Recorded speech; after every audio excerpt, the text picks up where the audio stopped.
In this tutorial, you'll use logic to make health go up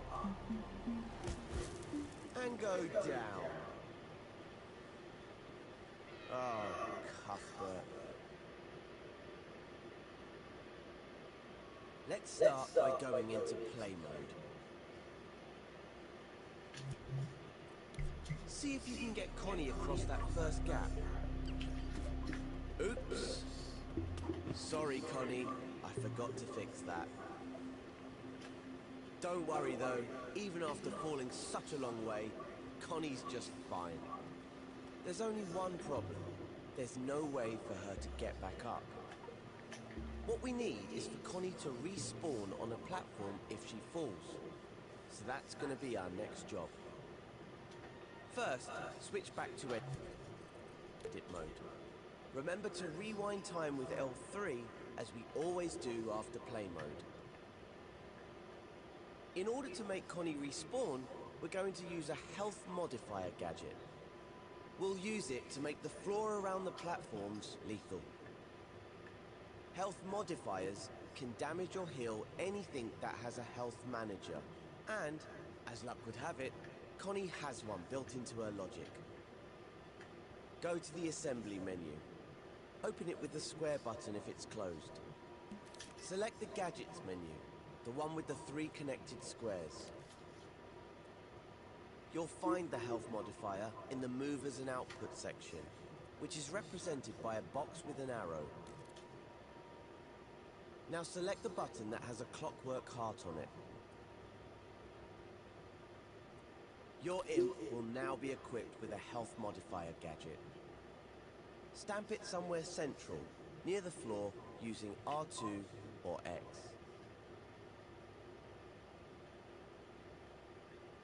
Then unequip the gadget with circle. Your scene now has a health modifier, but to make it work as intended, we'll have to tweak it first. We'll do that in the next step.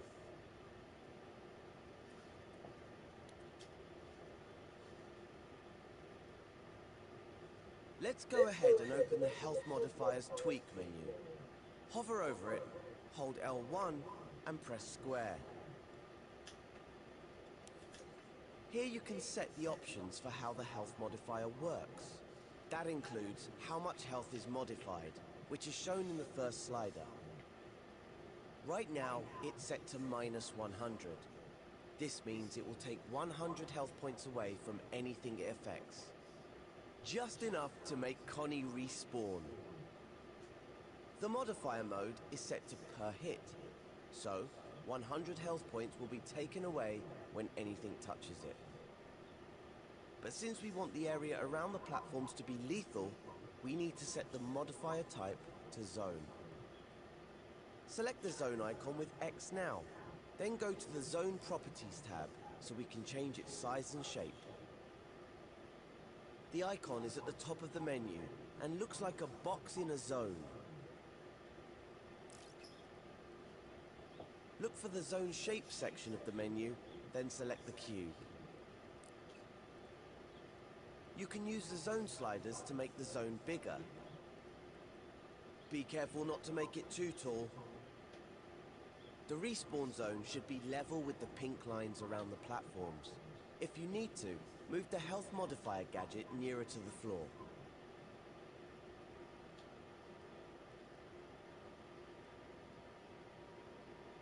When you hover over the edges of the zone, you'll see white arrow gizmos appear. Grabbing these with R2 will let you change the size of the zone.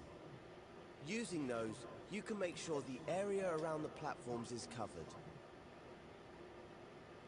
Now let's test it in play mode and see what happens.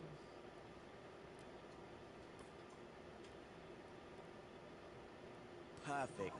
If Connie falls off now, she'll just respawn back on the platform. Before we move on, maybe we should do something about this booby-trapped bridge. Switch back to edit mode and rewind time with L3. There. See what's causing it? It's that trigger zone. When Connie activates it, the bridge collapses.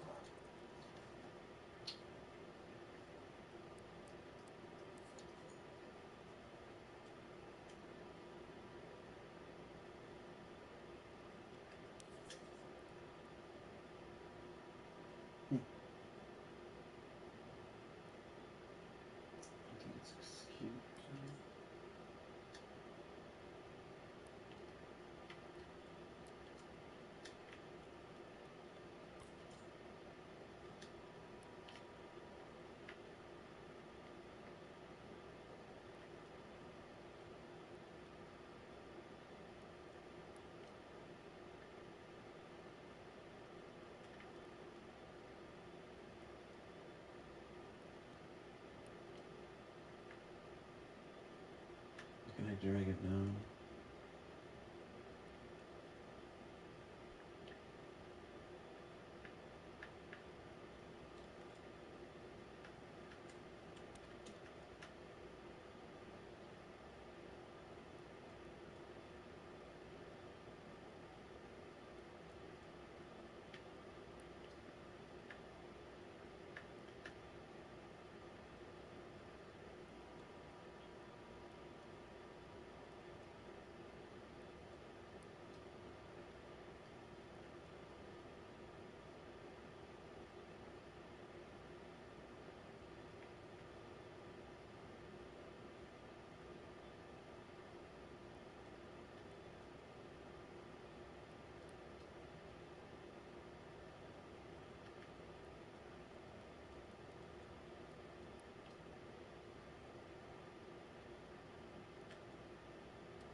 Play.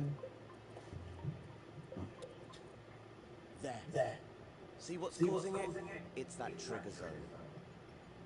When Connie activates it, the bridge collapses, and there's no way across. If you've finished the first logic tutorial, you'll know that the counter is being used to remember the trigger zone has been activated. If you follow the wires, you'll see there's one connected to each block. These red dots on the blocks are not gadgets. They show that a wire is connected to a setting in the block's tweak menu. Explore the logic for yourself. Or, if you want to move on and get Connie on her way, just delete the trigger zone by pressing triangle over it. That'll prevent any of the logic from activating. Then, once Connie can safely make it to the second platform, move on to the next step.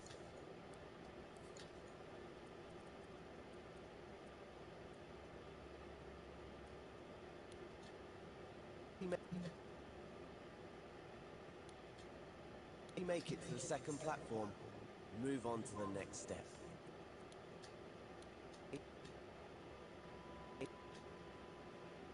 Just delete the trigger zone by pressing triangle.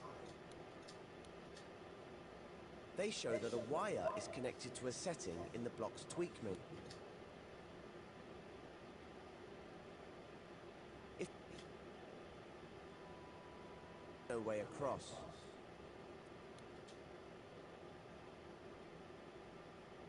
There. See what's causing it? It's that trigger zone. When Connie activates it, the bridge collapses, and there's no way across. If you've finished the first logic tutorial, you'll know that the counter is being used to remember the trigger zone has been activated. If you follow the wires, you'll see there's one connected to each block. These red dots on the blocks are not gadgets. They show that a wire is connected to a setting in the block's tweak menu. Explore the logic for yourself. Or, if you want to move on and get Connie on her way, just delete the trigger zone by pressing triangle over it. That'll prevent any of the logic from activating. Then, once Connie can safely make it to the second platform, move on to the next step.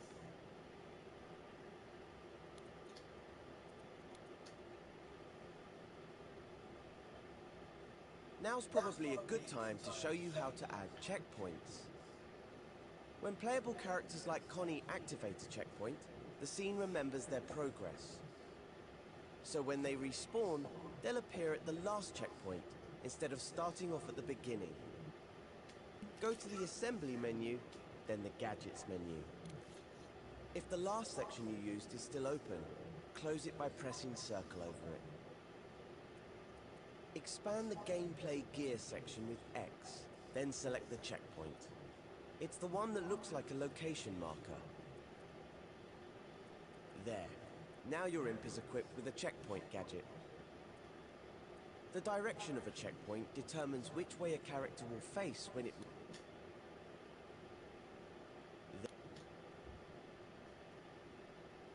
Expand the gameplay gear section with X.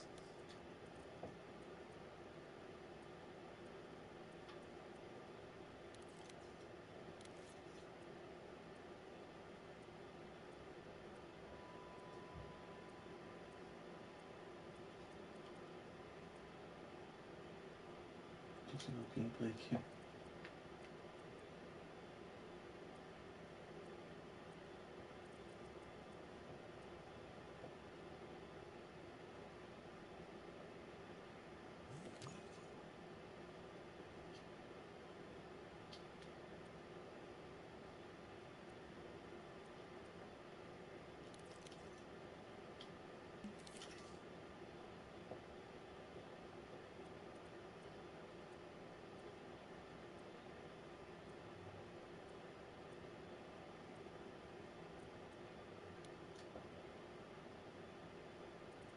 Assembly menu, then the Gadgets menu.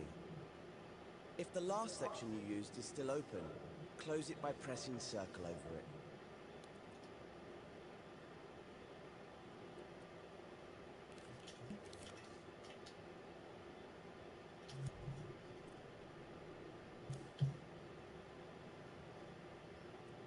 Do you not see that moving there?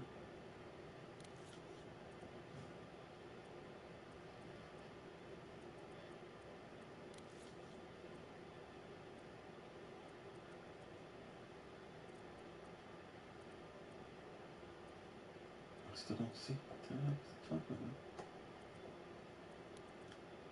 Expand the gameplay gear section with X, then select the checkpoint. It's the one that looks like a location marker. See no gameplay gear.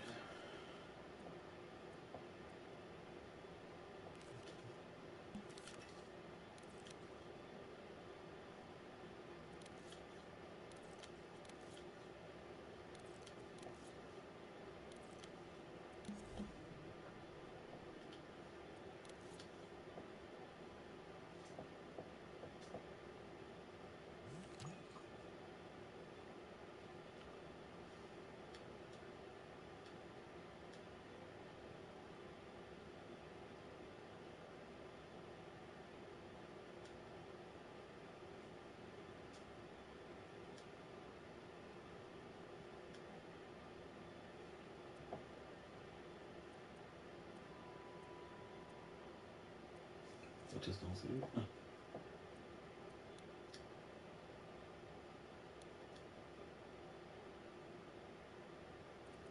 Assembly menu, then the Gadgets menu.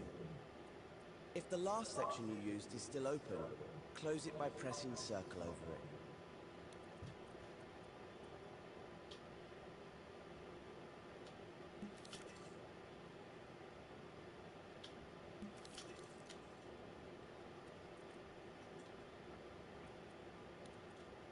Expand the gameplay gear section with X, then select the checkpoint. It's the one that looks...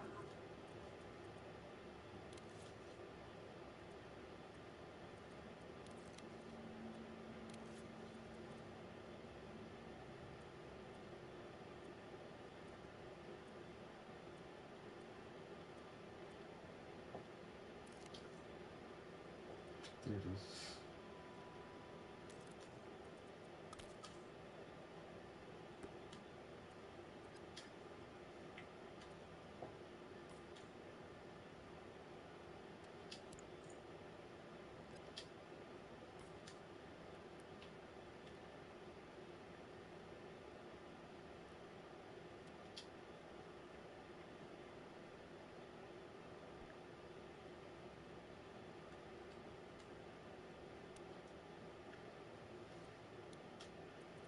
like a location marker. There. Now your imp is equipped with a checkpoint gadget. The direction of a checkpoint determines which way a character will face when it respawns. So make sure the front of the gadget, the side with the black outline, is facing the direction you want Connie to face. Remove the gadget from your imp with the circle button, then open the Checkpoints tweak menu. Checkpoints use a detection zone, just like health modifiers. Put that on.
So select the Zone Size tab from the menu.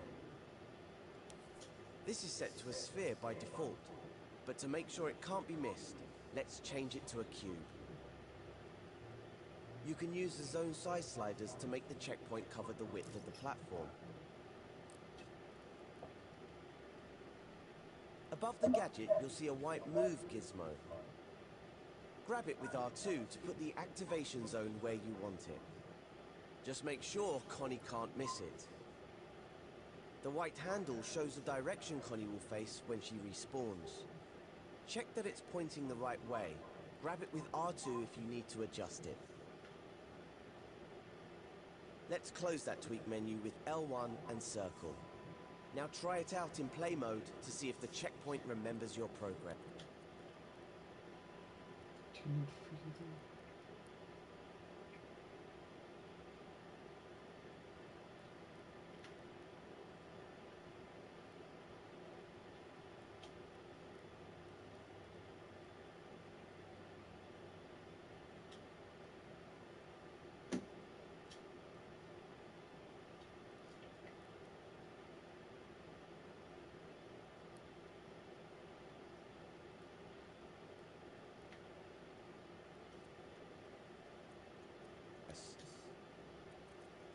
Sorry, Connie. We're gonna have to respawn you again.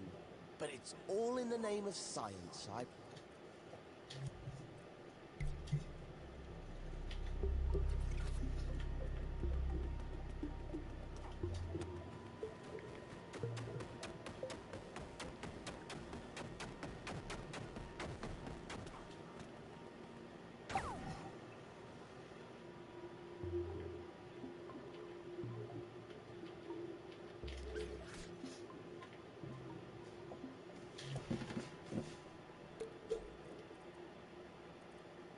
Promise. Great, there she is, right at the checkpoint again. Go back to edit mode, rewind time, and move on to the next step.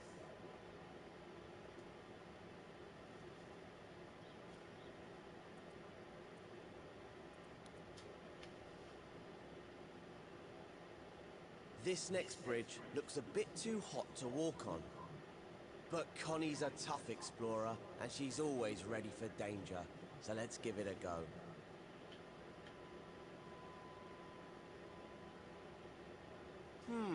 Okay, that block's too big for Connie to jump over. Better get her back to safety before it's too late. Let's switch back to edit mode and see how the bridge is damaging Connie. Move closer to the bridge and keep an eye out for any gadgets attached to it. Ah, there's one. A clockwork heart icon, so it's another health modifier. It looks like, instead of using a zone, this one is attached to the bridge. So whenever Connie walks on it, she loses health. If only that block wasn't in the way, she could make it across. But what if the block itself could lose health? We could give it a health manager of its own and see how that works out. Go to the assembly menu, then open the gadgets menu. You may need to close the gameplay gear section if you opened it earlier. Then you can expand the movers and output section. Look for a heart icon, not the clockwork heart this time. Select it with X to give your imp a health manager gadget. Stamp one near the block with R2 or X, then press circle to unequip it from your imp. To make the health manager affect the block, we'll need to attach it. The easiest way to attach gadgets to objects is to use what we call surface snap. Grab the health manager with R2 and hold it over the block. All you have to do to activate surface snap is hold L1 while your imp holds the gadget. This makes it hug the surface of any object you hover over. Now release R2 to attach the gadget to the block. You can also let go of L1 to stop using surface snap. In the next step, I'll show you how to tweak this health manager.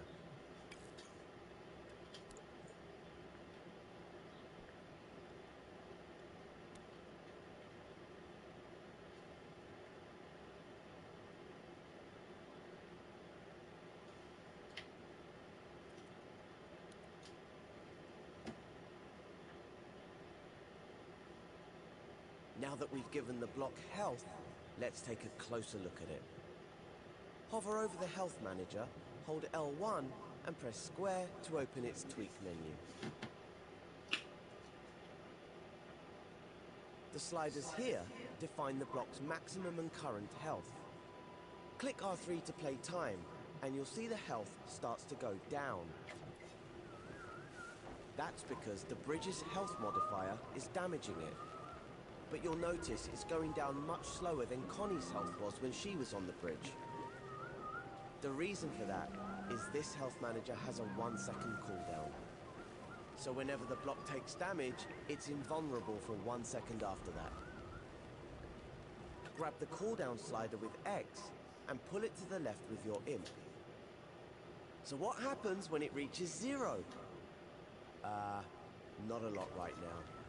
But we can deal with that in the next step. For now, feel free to experiment with the health manager settings. Start time with R3 to see your changes, then rewind it with L3 to reset the health manager.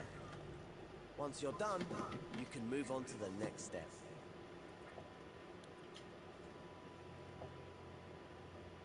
An object doesn't automatically get destroyed when it runs out of health. So we need to do a bit more work before we can get rid of that block. Let's take a closer look at its health manager. If its tweak menu is still open, close that first with L1 and circle. See the output ports on its right edge. Hover over the one at the bottom, the one that has a heart with a cross over it. This is the no health output, which sends a signal when the health manager is depleted. It can be used to trigger any number of things, but right now, we're going to use it to destroy the block. Go to the assembly menu and take a look in the gadget section. It may still be open from earlier, when you selected the health manager. Look for a skull icon on a button in the movers and output section and select it with X. This is the Destroyer gadget. It destroys whatever it's attached to. To attach it to the block, we can use surface snap. So hover the Destroyer over the block, hold L1 to make it surface snap, and press R2 or X to stamp it. Now you can unequip the Destroyer gadget with circle. Okay, before we connect it up, let's just see if it works by clicking R3. Oh, it works all right. When time is running, the Destroyer activates and destroys the block. Rewind time with L3 to bring it back. We don't want the Destroyer to activate until the block's health has run out. Where'd he go? To do that, we'll need to connect the no health output port to the Destroyer's power. So hover your imp over the health manager's no health output port and press R2 or X to create a wire. This will make power ports appear on the gadgets in the scene. Wire. Output port to the destroyer's power. Need to bring it back. We don't want the...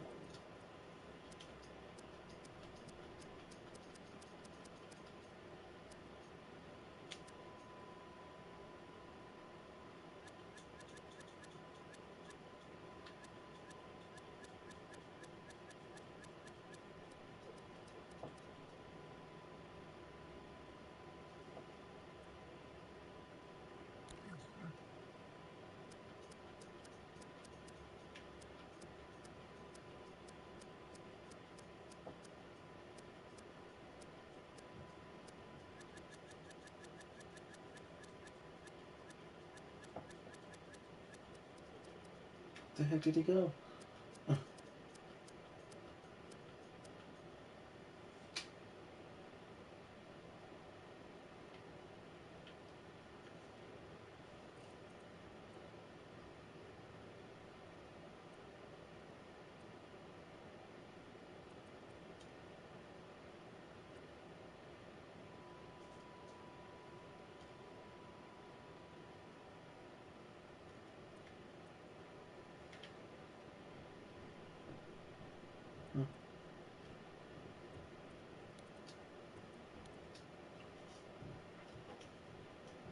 If the Health Manager's tweak menu isn't open already, open it now with L1 and square.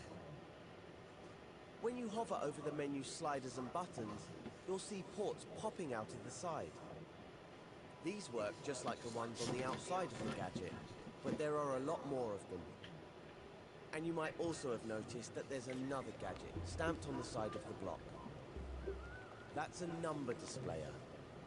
If we connect a wire from the current health output to the number displayer's input port, we'll be able to see the block's health countdown in play mode. So let's go ahead and do that. Hover over the current health slider's output port. Then press R2 or...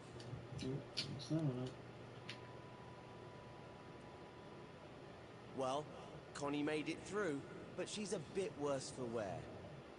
The burn effect you see on her is triggered by the current health output from her health manager. It gives you a visual cue of her health. The more singed she gets, the less health she has. I'm not sure poor Connie has enough health left to make it across the last bridge. What she needs is a bit of healing, so let's create a healing zone where she can recharge. This green pad looks like a good place to recover. We can turn it into a healing zone by placing a health modifier on it, using Surface Snap. You've used Surface Snap before, so this should be no problem. Go to the Assembly menu and select a health modifier from the Movers and Output menu. It's the one with the clockwork heart on it, remember? Now activate Surface Snap by holding L1. Then attach the health modifier to the green pad. Now you can unequip the gadget with the circle button and open the modifier's tweak menu.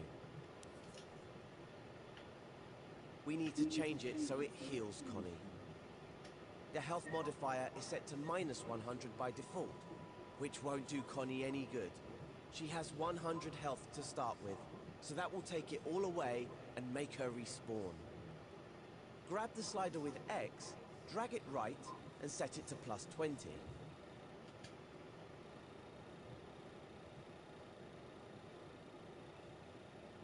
We want the healing zone to heal Connie while she's standing on it, so you also need to set the modifier mode to continuous.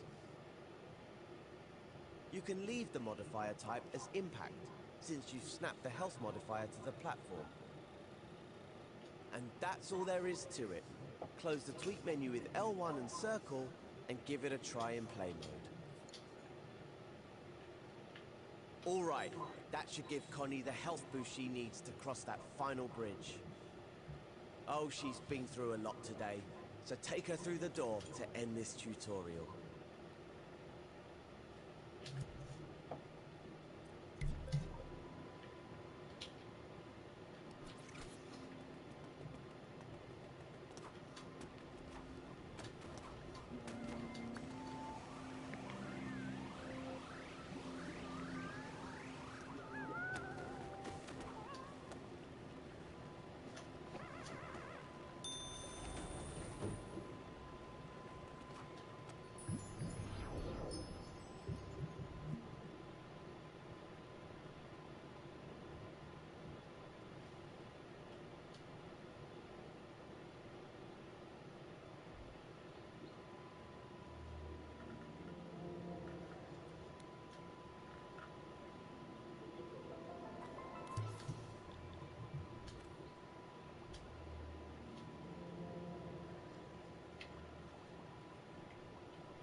This tutorial is all about connectors.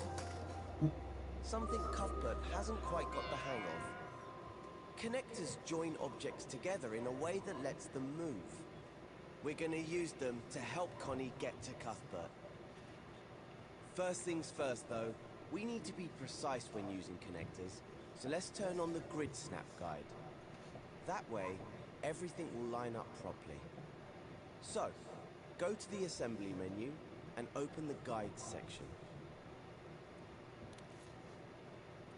Now select the grid icon with the X button. Now that grid snap is on, any objects you move and tools you use will snap in line with the grid in the scene. You can adjust how fine the grid is using the plus and minus icons on the button.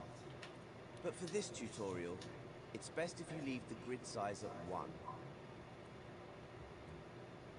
Now, let's see how we can make our way to Cuthbert.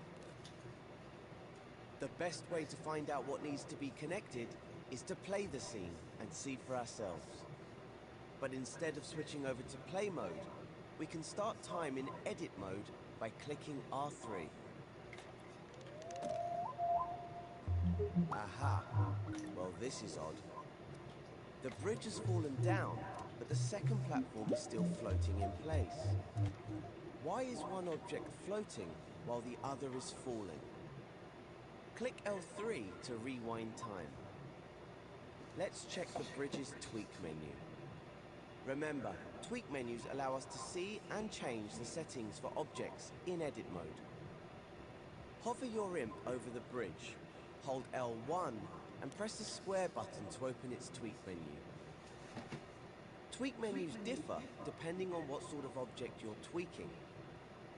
The bridge is a sculpture. Sculptures are pretty complex things, and their tweak menus have lots of pages. To switch pages, use your imp to select the different tabs at the top. Maybe we'll find something on the physical properties page to tell us why the bridge is falling down. Its icon is a Newton's cradle, like one of those desk ornaments where the metal balls bash into each other. Select it with X.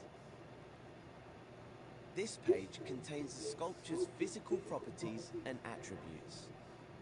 There are lots of buttons and sliders here, but the one we're interested in is the top one. Aha! I thought so. Someone's gone and switched on the movable option. Okay, I admit it. It was me. Well, it wouldn't be much of an adventure if Connie could just stroll across the bridge, would it? Making something movable means it becomes physical. That means that forces in the scene, like collisions, the imp, or in this case gravity, can move it. Luckily, we can stop the bridge from falling down by adding a connector to it, which is exactly what we'll do in the next step, once you're ready to move on.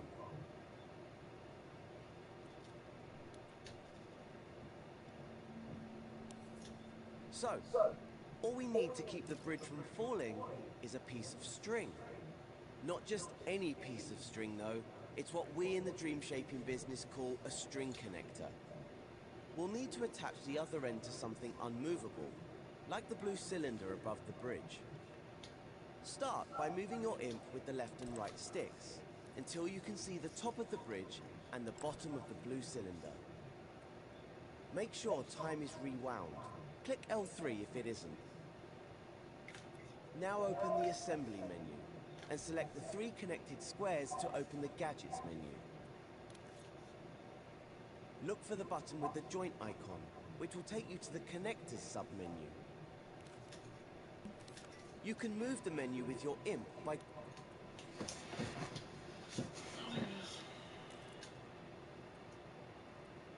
grabbing it with R2. Select the string button. Its icon is the 2 circles connected by a wavy line. You'll see that a string connector appears on the tip of your imp. Now let's get connecting. You should always make the first connection from the object that won't move. We call this the parent object.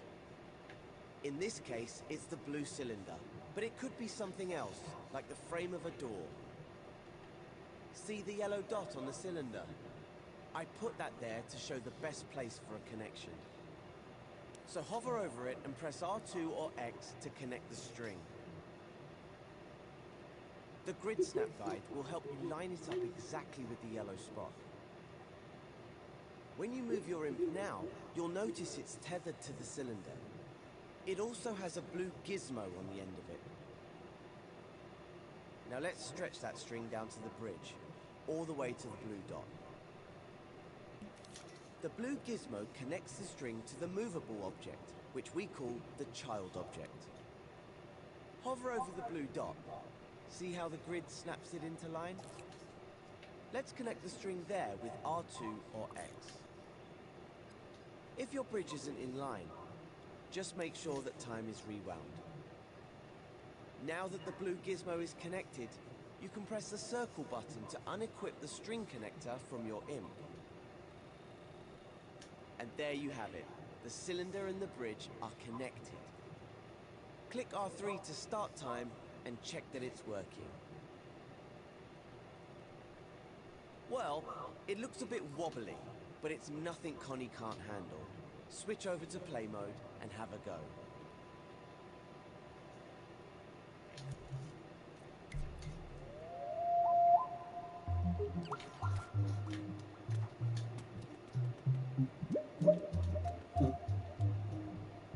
When you can get Connie across the bridge to the second platform, return to edit mode and rewind time with L3.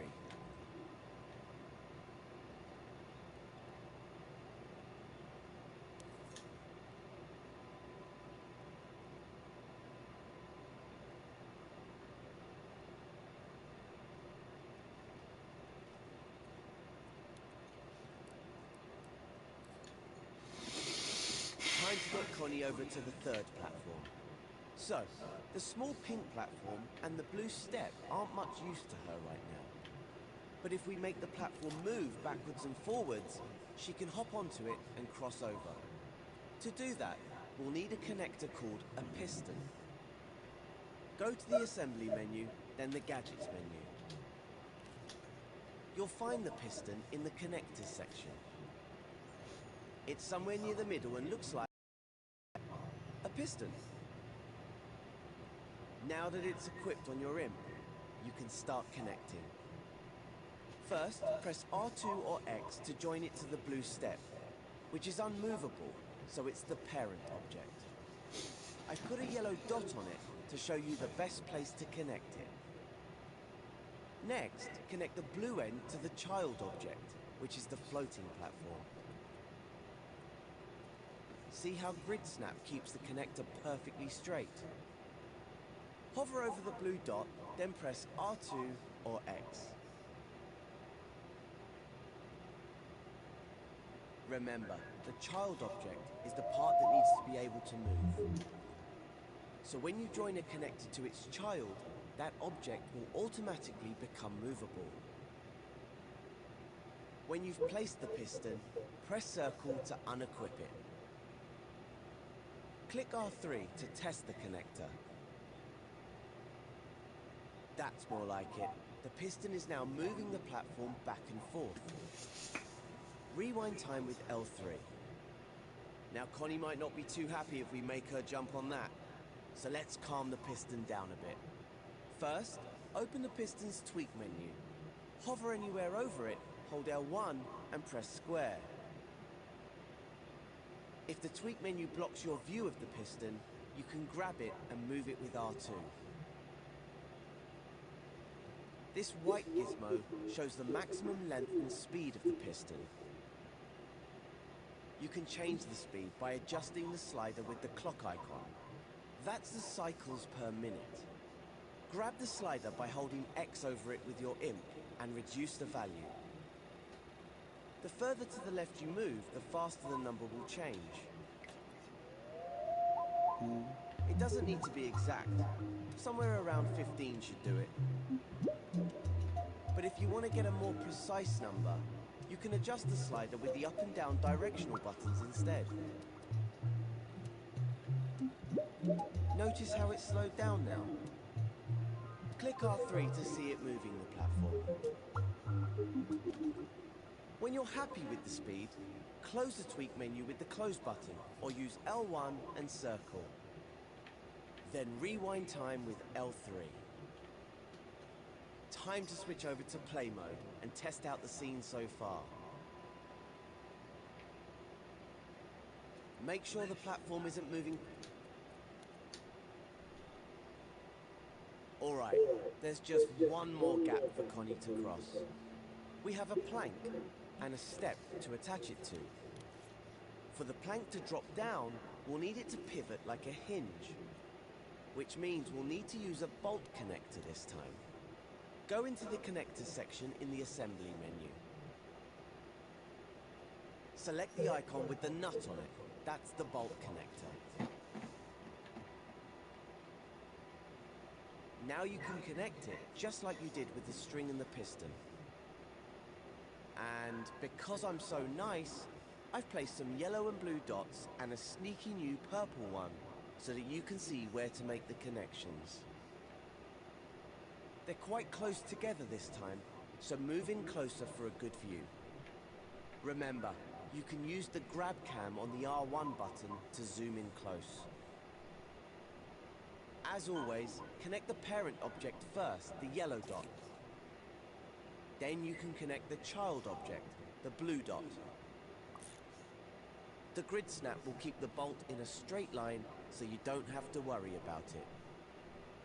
Once it's all connected, you can unequip the bolt connector using the circle button.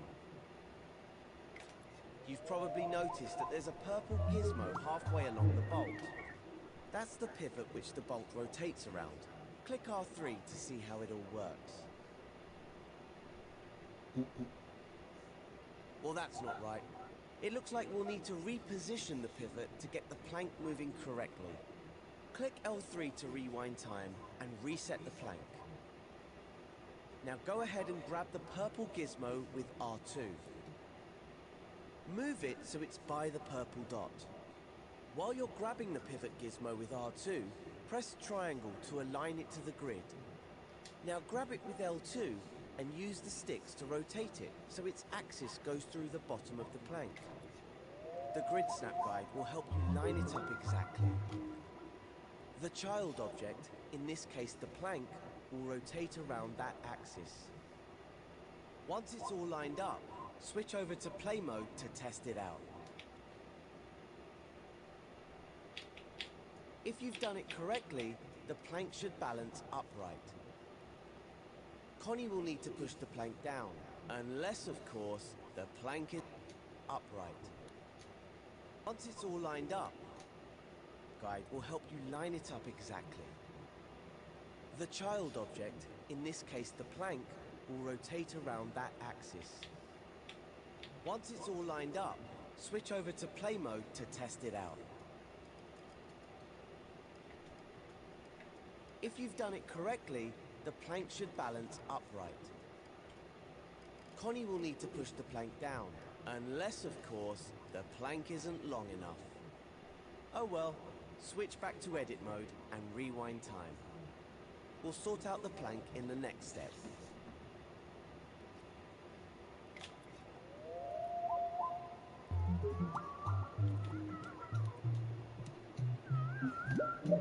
To make sure Connie can reach the last platform, we could always make the plank longer, but that's a completely different tutorial. Instead, let's try restricting the bolt's movement. We can do that by giving it an angle limit. First, you'll need to bring up the bolt's tweak menu. So hover over any part of the bolt, hold L1 and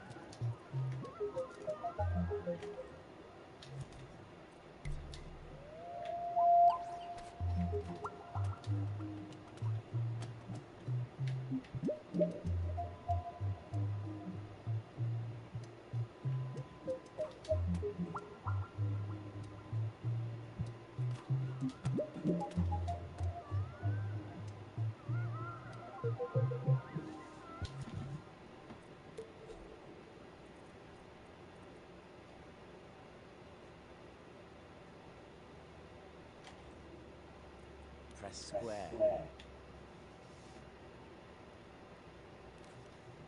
You should see the Use Limits button about halfway down.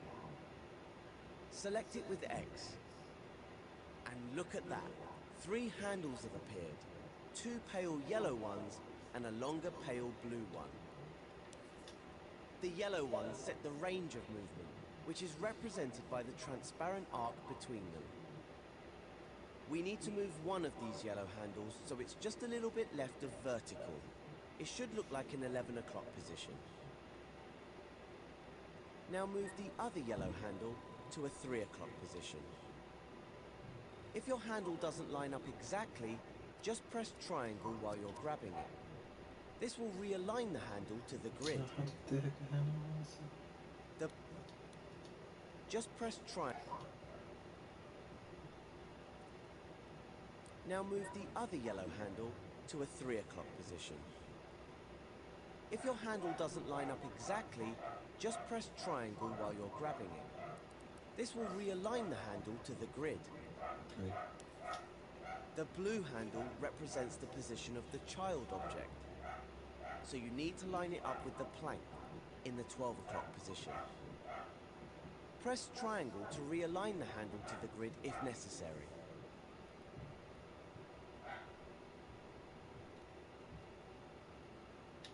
You can close the tweak menu now and head into play mode to test the scene. Child object. Just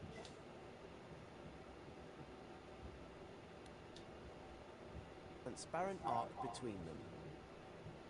We need to move one of these yellow handles so it's just a little bit left of vertical.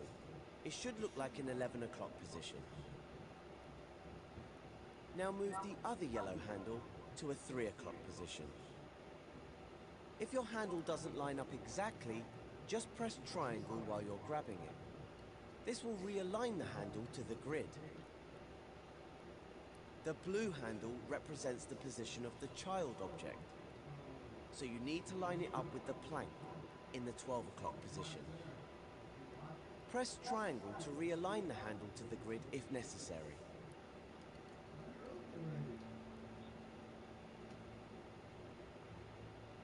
You can close the tweak menu now and head into play mode to test the scene.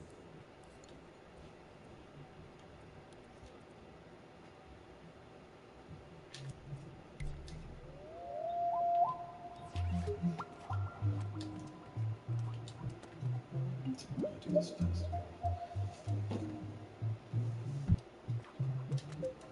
Oh my goodness.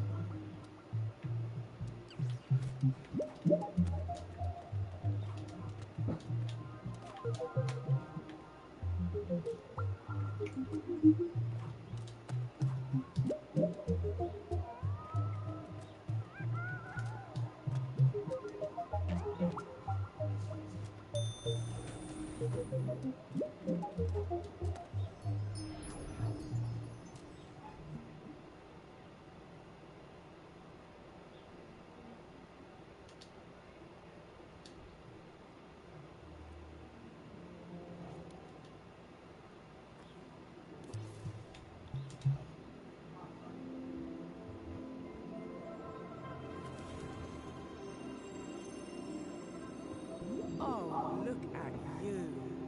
This is your aura. Your creativity grows and evolves. Your aura will change to reflect your activities. You can become a specialist at one aspect of dreams, or dabble in every area as you... Someone.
Steve.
I fell.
Whoops, left.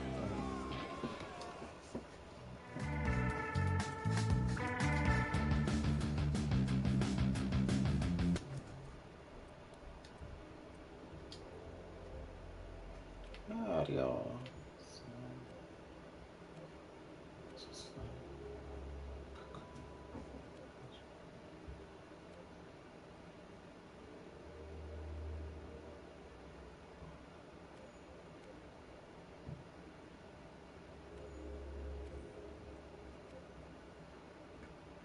Okay.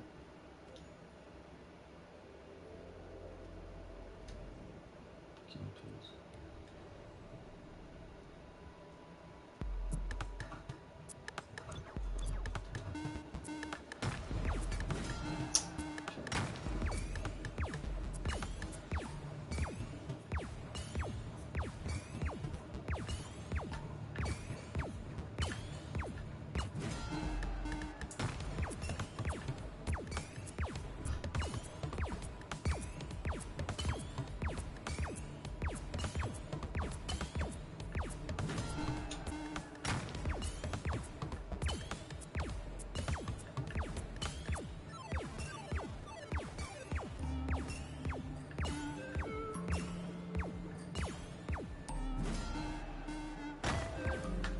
What the heck?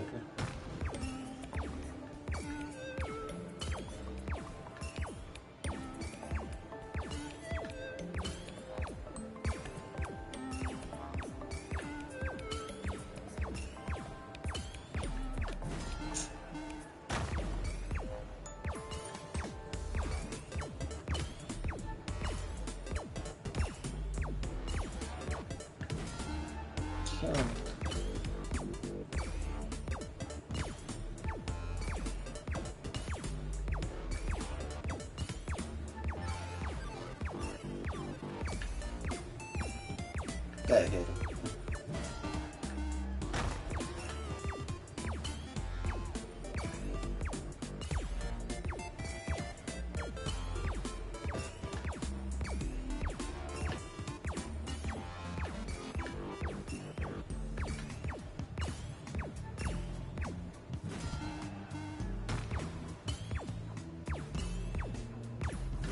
Dang.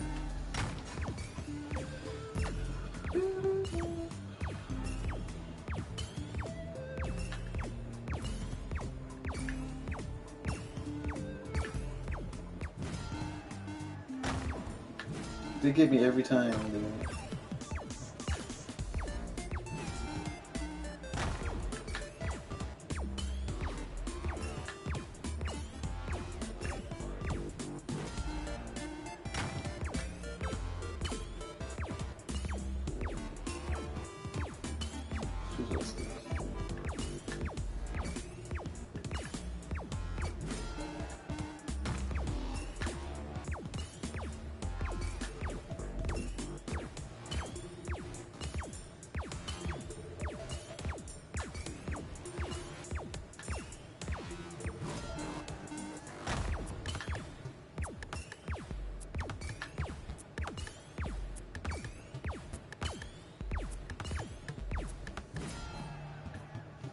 Comeback soon.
Oops.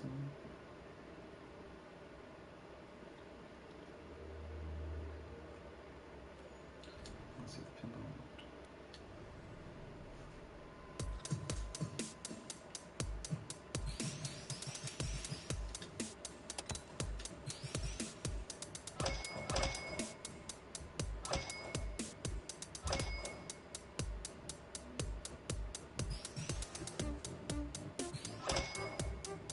remote.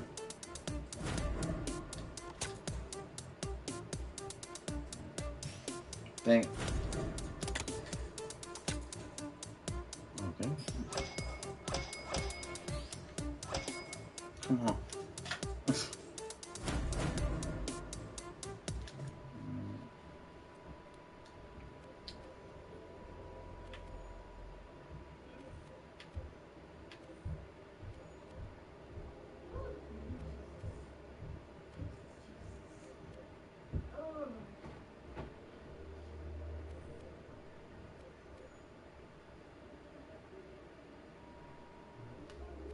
I did see something.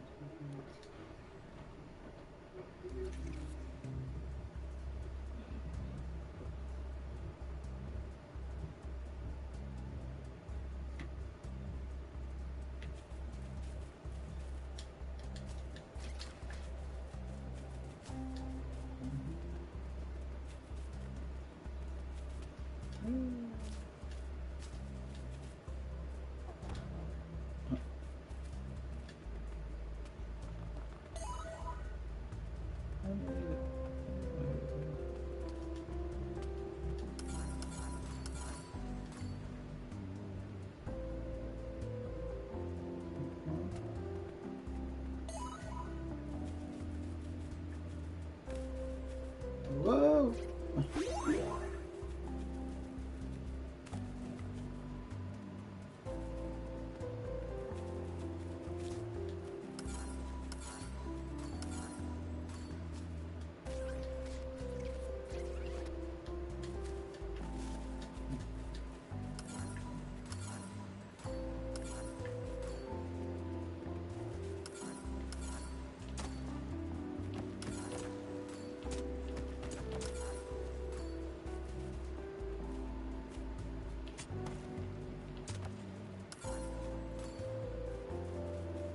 There's that other one.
Bucks, get up to 30.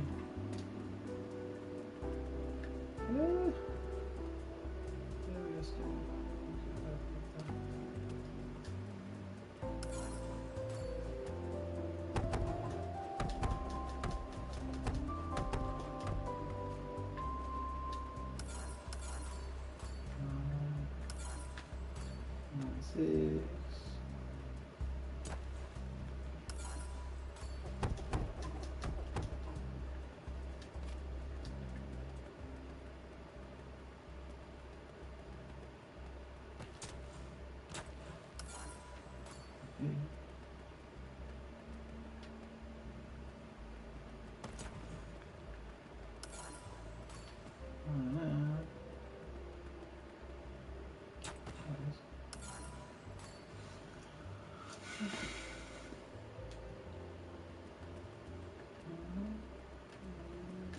This one. Come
on.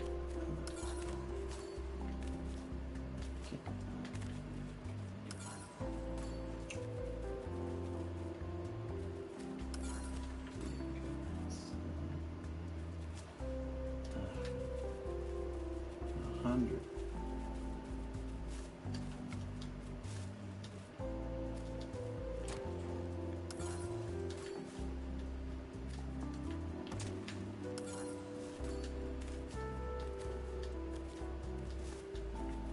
That's got it.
Ah.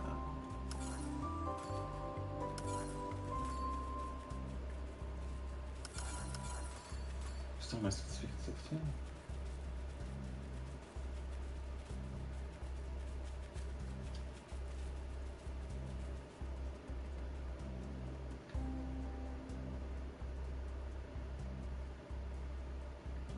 See that, man.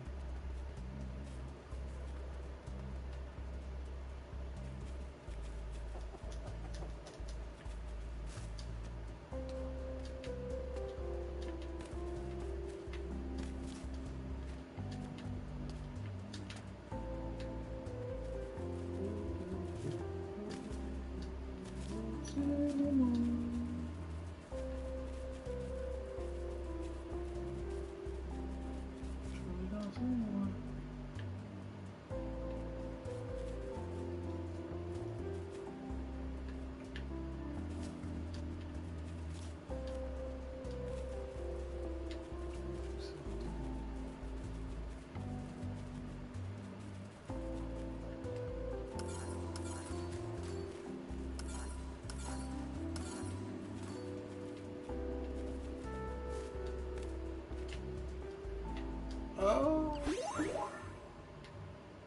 It's all the way up.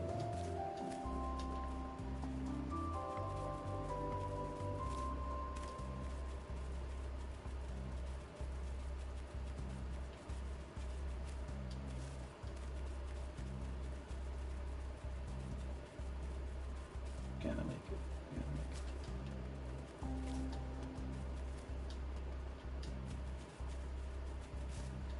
No, focus.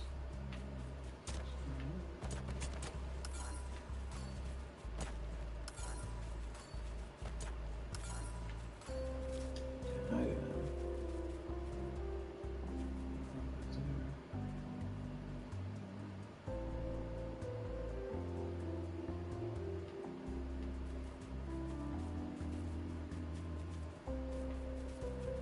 This is 8 of them.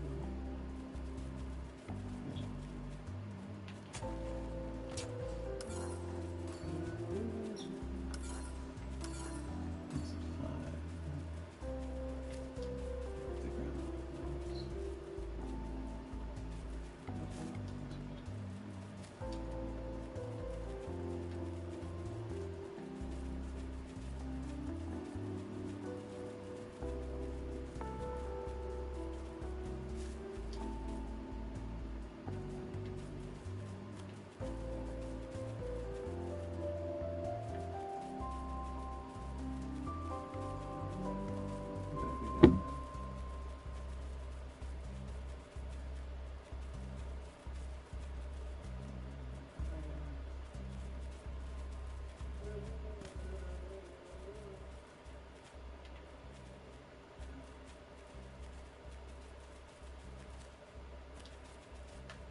Whoa, wow.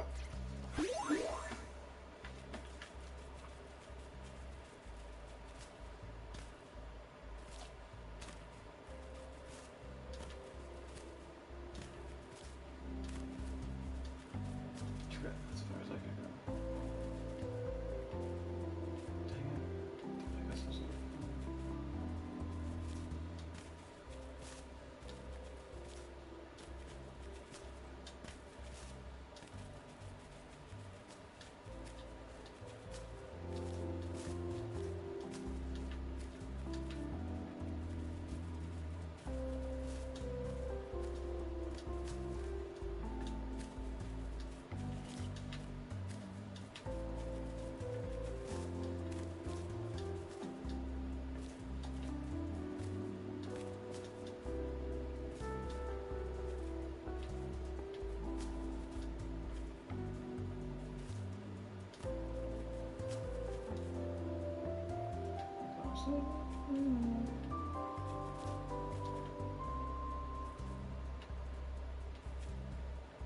top of the world, Mom. I'll say.